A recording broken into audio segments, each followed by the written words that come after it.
Montreal, winter 1969. Snow fell softly on a city dreaming in French and English, its skyline dotted with cranes, its streets alive with ambition. Canada was changing, young, proud, and confident, and Montreal wanted to show the world that was more than make-believes and politeness. It wanted to prove that it could host the greatest spectacle on earth, the Olympics. For the people of Quebec, it was more than sport. It was declaration.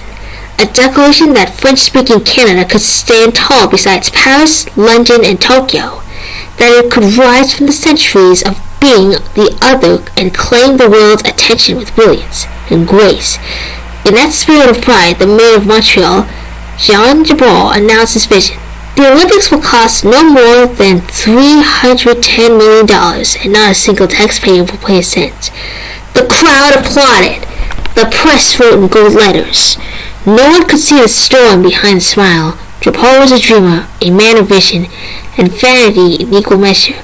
He had already transformed Montreal with Expo 67, a futuristic world fair that dazzled millions.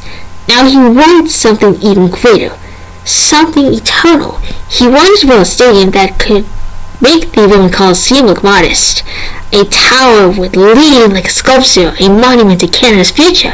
And so in 1970, Montreal was officially awarded the Games of the 21st Olympiad.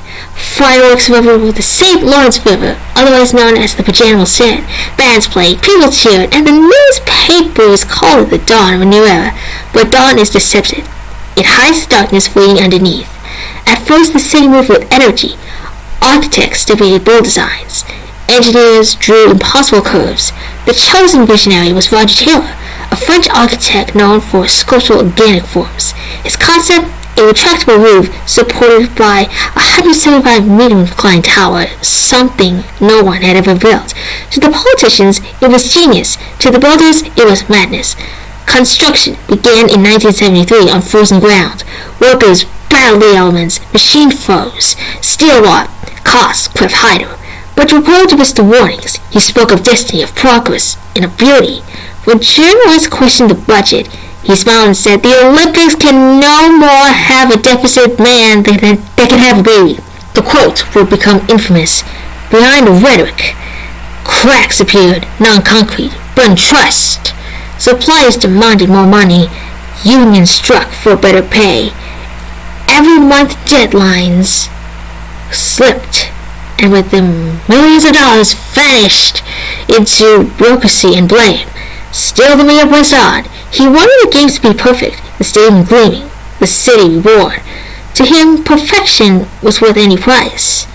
By 1975, the price had already tripled, and the stadium, that magnificent tower of dreams, was still unfinished.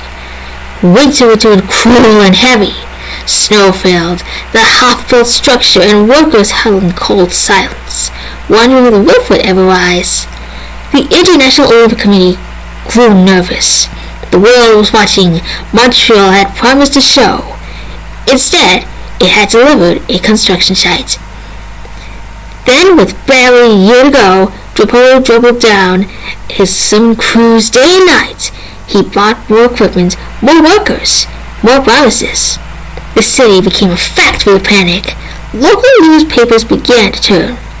Headlines read, "Dream turning to debt." Cartoonists drew Drapeau juggling gold coins, while the stadium collapsed behind him. But pride is louder than reason. Drapeau insisted the Olympics will open on time.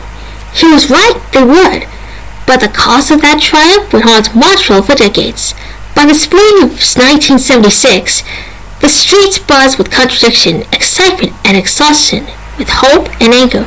Trucks roared through the city carrying steel beams and banners. Workers painted walls as cameras tested their lenses. The smell of French asphalt mixed with the echo of protest chants. Ordinary Montreals began to ask questions they hadn't before. Why were taxes rising? Why were schools showing funds? Why didn't no one know how much this dream actually cost? In cafes and living rooms, whispers turned into laughter, laughter into resentment. They called the stadium the Big O for its shape for Olympics.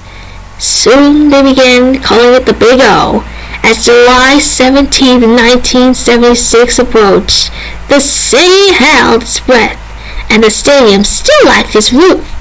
Equipment failed, payments stalled, and deadlines vanished. Then somehow, miraculously, it happened. On Saturday afternoon, July 17, 1976, the Olympic flame was lit in Montreal. Drums rolled, fireworks burst, and for a moment, the world forgot chaos behind its curtain. Athletes marched in perfect formation. Flags waved under a bright summer sky. The tower loomed half-finished, its cables dangling like blades. But no one wanted to see perfection. They wanted to believe in glory, and in 16 days they did. Inside the stadium, cheers drowned out the whispers of death. Spectators stood in awe as a 14-year-old Romanian gymnast, Nadia Comaneci, achieved the first perfect 10 in Olympic history. Her name echoed through Montreal like a prayer, proof that something beautiful could still rise from the chaos. Yet even as the crowds roared, accountants worked late in dark offices, staring at numbers that no longer made sense. Every event, every medal, every moment of wonder was paid for with borrowed money. By the time the flame was extinguished, Montreal owed more than any city in Olympic history. The dream had come true and looked a bill no one could pay. That was only the beginning. And it's not only the beginning of the new year. This month, we celebrate the 250th birthday of the French operatic composer by the name of François-Eugène Boieldieu.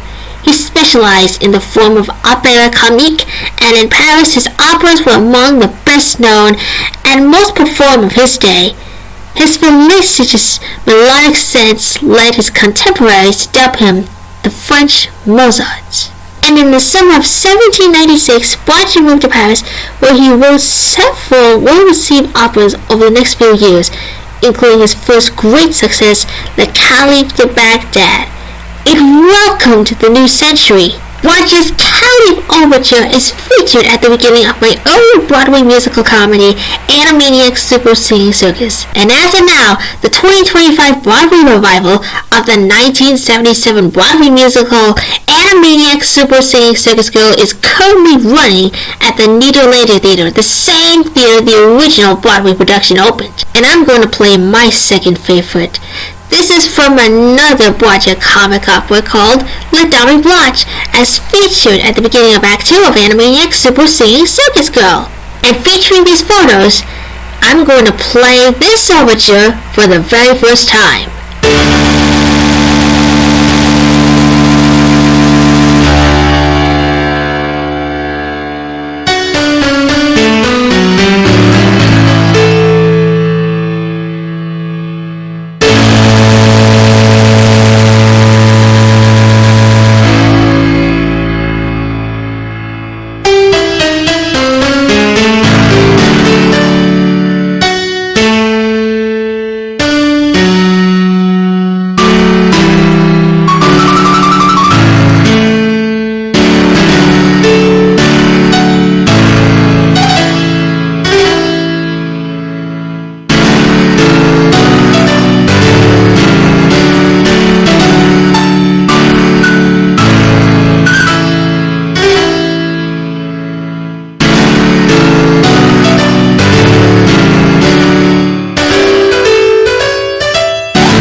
That's really well done. I played my piano solo arrangement of Les Dames Blanche Overture as featured at the beginning of Act 2 of Animaniacs Super Singing Circus Girl.